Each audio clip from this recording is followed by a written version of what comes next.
Nous entrons ici dans un atelier de lithographie où ces pierres, c'est-à-dire ces pierres calcaires de la période jurassique, vont être utilisées pour reproduire des dessins d'artistes par la technique de la lithographie. Ici, un crayon lithographique qui sert à dessiner. Il est prévu spécifiquement pour cette tâche puisqu'il a à l'intérieur une matière grasse qui devra s'inscrire dans la pierre pour ensuite attirer l'encre. L'artiste repose sa main sur un support afin de ne pas graisser la pierre avec sa main et pas ainsi créer des traces qui viendraient à l'impression.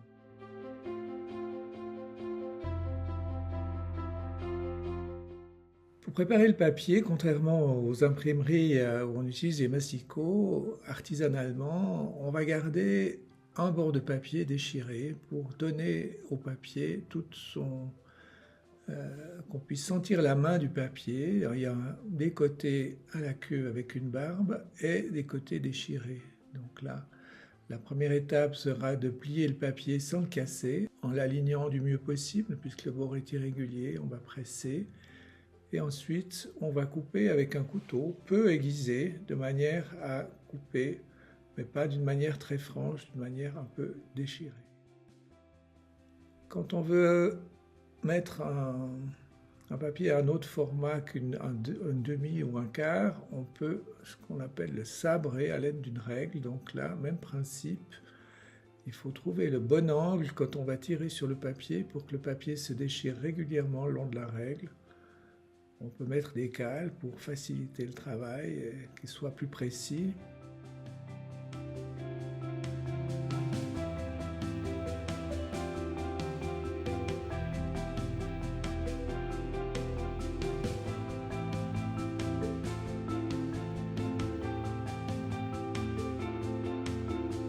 Le rouleau en cuir ne peut pas être nettoyé par un solvant qui abîmerait la peau de veau.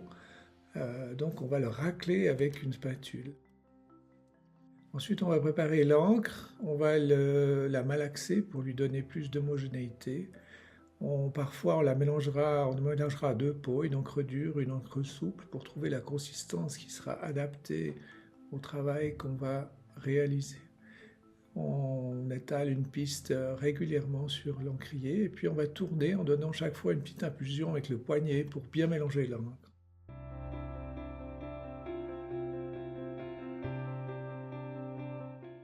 La préparation chimique est fondamentale en lithographie puisqu'elle servira à fixer le dessin et à remplacer le crayon du dessin par l'ongle d'imprimerie.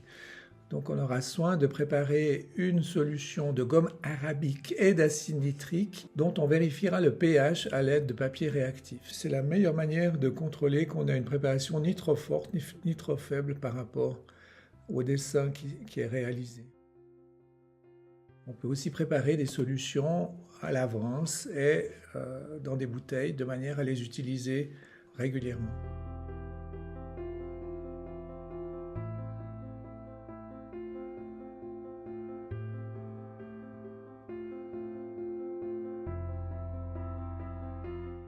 Avant d'appliquer la solution de gomme arabique associée à l'acide nitrique, on va protéger le dessin avec de la colophane qui va renforcer le dessin.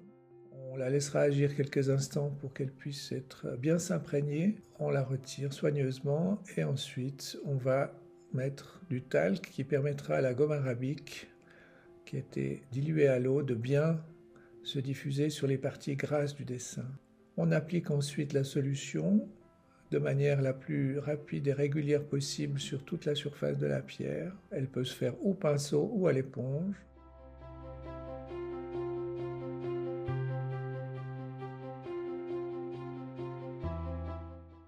Il s'agit de préparer les bords pour éviter qu'ils ne prennent l'encre. On peut le faire soit avec une lime, soit avec un papier de verre de différentes épaisseurs jusqu'à ce que les bords soient bien lisses.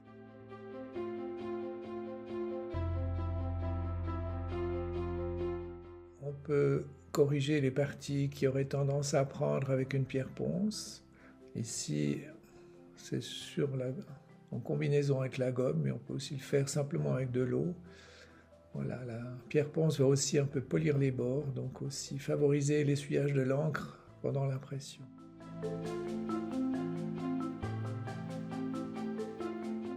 Ensuite, une fois qu'on a bien nettoyé, on peut rajouter une solution de gomme arabique et d'acide nitrique, mais avec un pH très élevé.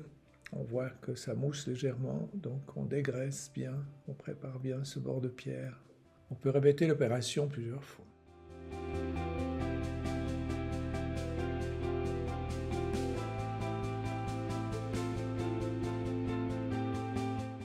Donc une fois qu'on a réduit la couche de préparation, on va regommer la pierre avec de la gomme sans acide et on essuiera cette gomme avec un chiffon pour laisser une couche suffisamment fine qui va nous permettre de dissoudre le dessin à travers cette couche protectrice.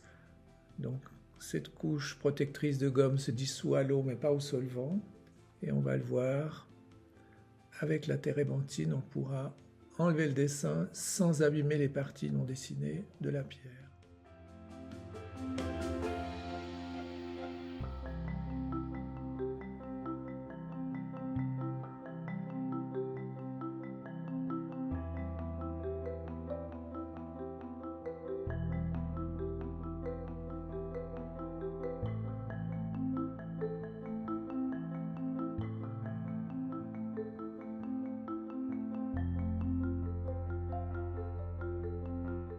Donc la térébenthine va nous permettre d'enlever le dessin sans enlever la gomme arabique. Là, j'enlève l'encre pour pouvoir la remplacer par une autre encre.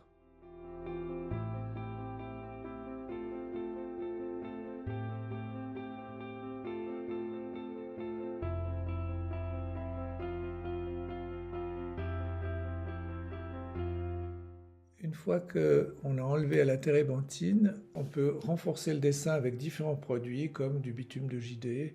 Ici, simplement, j'utilise l'encre d'impression que je dilue à la térébenthine et je frotte le dessin pour le protéger au moment où je vais laver à l'eau et pouvoir redémarrer l'impression plus facilement.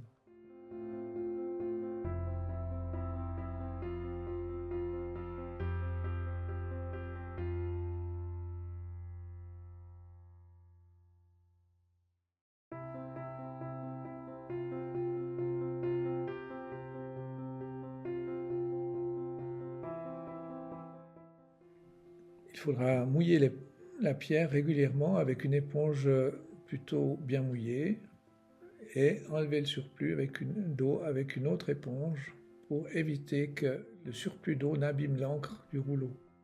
Donc là, je donne chaque fois une petite impulsion pour bien mélanger l'encre sur l'encrier et là, je roule le temps qu'il faudra dans plusieurs directions pour éviter les traces de rouleau. Évidemment, entre chaque ancrage, il faut éviter que la pierre ne sèche, donc on remouille soigneusement avec les deux éponges en prenant soin des bords.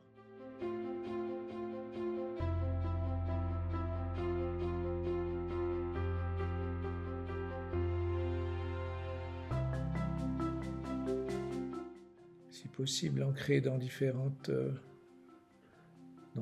sens pour éviter les irrégularités. Bien nettoyer les bords avant l'impression.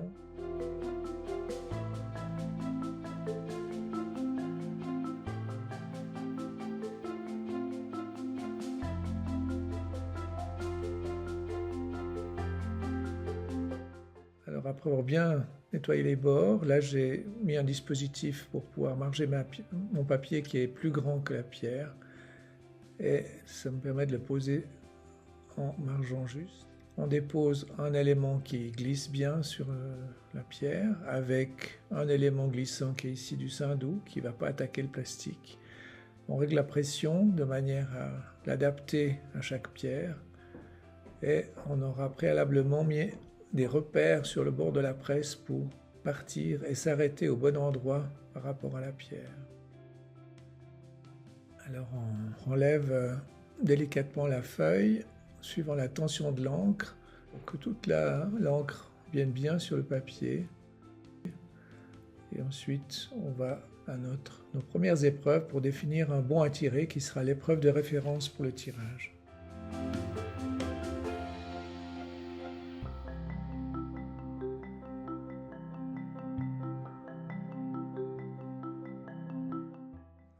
chaque épreuve va nécessiter un nouvel ancrage qui sera différent en fonction de l'encre et de l'effet recherché.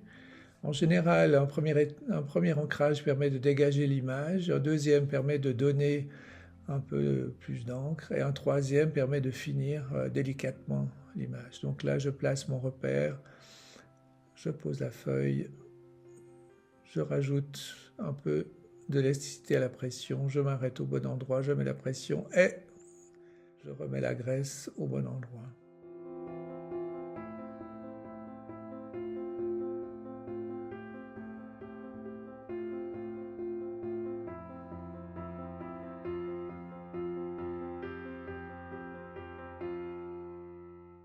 Le travail se termine au moment où l'artiste va venir signer les épreuves.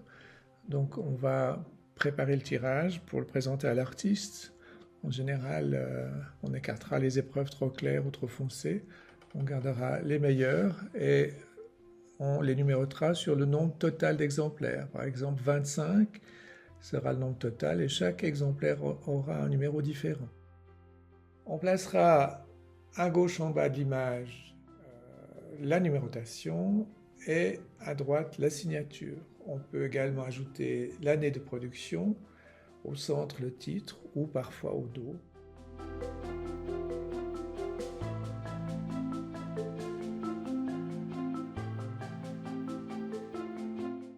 En espérant que les différentes étapes traitées dans cette vidéo vous auront aidé à mieux comprendre le principe de la lithographie, nous espérons dans de futures vidéos développer chacune des étapes. La préparation du papier, la préparation de la pierre, l'impression nécessiterait chacune un chapitre à elle seule pour entrer dans toutes les subtilités du métier.